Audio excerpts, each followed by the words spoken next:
Hey kiddos, welcome. First page is Friday. Today we have Love and Salsa. This is by Linda Lowry. Chapter 1. Adios, Kalamazoo. I'd like to tell you that I have silky caramel skin, my eyes are dark as the night sky, and my shiny raven hair touches my waist when I brush it out. But that would be a lie.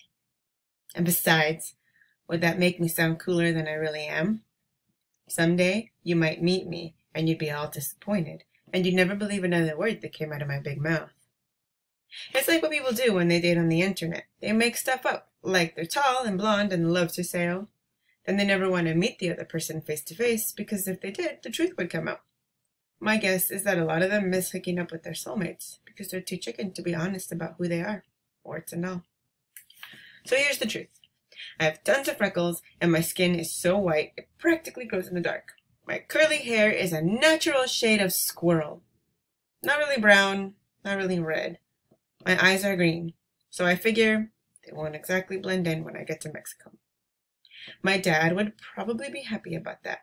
He thinks I'm going from normal, respectable Michigan to a place so backward they don't even speak English. So third world they probably never heard of email or iPods or even vacuum cleaners. Actually, I don't really know what my dad would think, since he hardly ever calls anyway.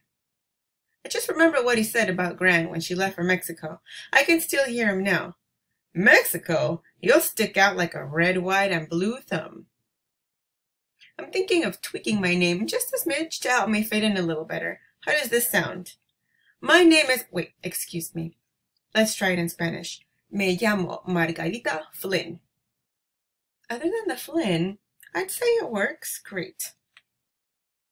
My parents named me Hayley Margaret. My middle name is in honor of my dad's mom, who died before I was born. Frankly, I'm liking the sound of Margarita. Worldly, sophisticated, romantic, don't you think? Margarita means daisy. The name Hayley just does not translate, not even in Spanish class, which is where I got the idea to switch to Margarita in the first place. Anyway, I'm sure if I tried my new name out on my dad, he'd give me one of his I'm not impressed grunts. But he doesn't get a say when he hasn't even offered for me to go live with him for a while. I'm baggage, and he wants to travel unencumbered, I guess. Here's the deal. Back in April, Dad split. Disappeared in our Lexus. Oops, his Lexus. With nothing but his laptop and cell phone and the 28 perfectly pressed suits from his closet. He left a message on the answering machine about how my mom had better figure out a serious way to get some help, and how he had to go live his own life. And oh yeah, Hayley, take care of your mother. I tried to do that, but I guess I'm not very good at it. 3 months have passed since then, and things have not gotten better. Mom has a problem with me going to Mexico, too. She thinks it's all her fault. I have to go off to some faraway country where I can't even drink the water. The truth about my mom is hard to put into words. My stomach turns into a huge empty hole every time I start. I mean, I'm usually very open and talkative, but some things sit way down inside you and need time before they're ready to come out as words. If you don't mind, I'd rather not talk about the whole mom thing right now. Anyway, I'm secretly very excited about this Mexico adventure, except for one thing. I have no idea how I'm going to survive without my friends, especially Samantha. She's the only one who knows me inside and out and upside down. We've been seeing each other 12 hours every day to make up for the 4,383 hours I'll be gone, which is the number of hours I figured out there are in 6 months. Sam's been helping me cram everything and anything I can fit into the 2-suitcase maximum the airline allows.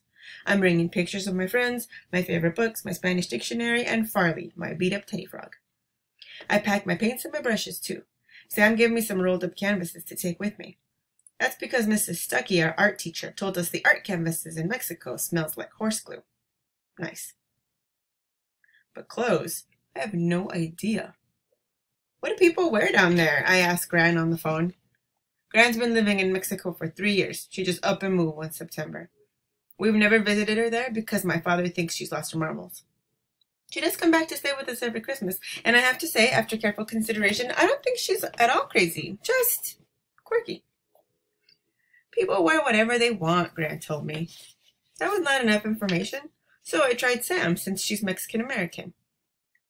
Do you think the girls wear long skirts with lacy blouses? I ask. It could be fun with my freckly shoulders peeking out over frilly white lace. Probably, Sam says. A big help she is. Has she ever been to Mexico? No. Does she speak Spanish? No mucho. She picked French even though I begged her to be in Spanish class with me. Does she want to come with me to keep her best friend company? She does, but she can't. Que lástima. What a shame. It's not that I don't want to go. I do. I'm excited that me llamo Margarita, and I can't wait to be with Gran in Mexico.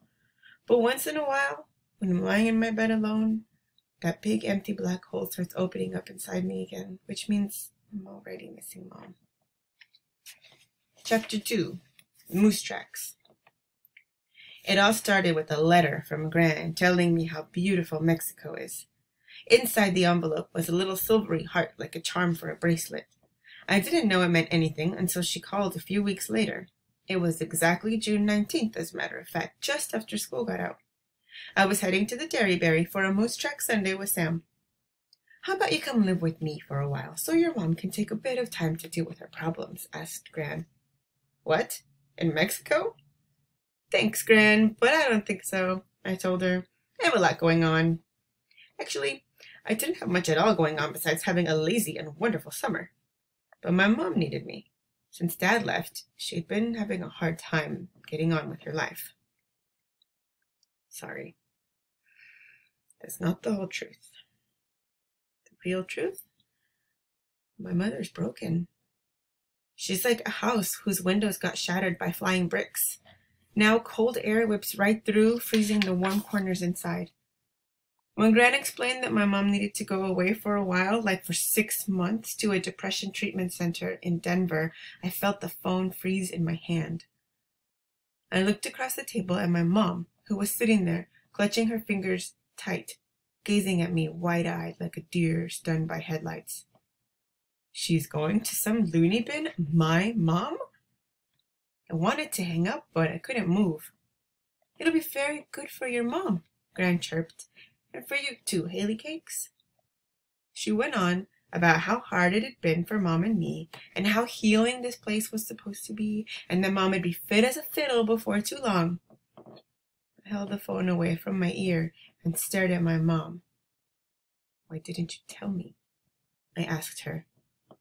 I could tell that my voice sounded hurt and scared and mad all at the same time. What I really wanted to say was, how come you're sitting right here and somebody needs to call from Mexico to tell me what's going on? But Mom is so fragile. I have to be careful about what words just pop out. So we think it's a good idea for you to stay with me for a while. We'll get to know each other in a whole new way, I heard Gran saying. It'll be fun. Stop, I wanted to shout. First of all, I felt like a ping pong ball. Gran on the phone, Mom at the table, me bouncing from one to the other in the middle. Second, I had a bunch of questions. Why was I the one who had to turn my whole life topsy-turvy when none of this was my fault? How did all of this happen without anybody asking me? When I'm done with this, you can come borrow it from the classroom library. It's going to be in the L section of the alphabetized books.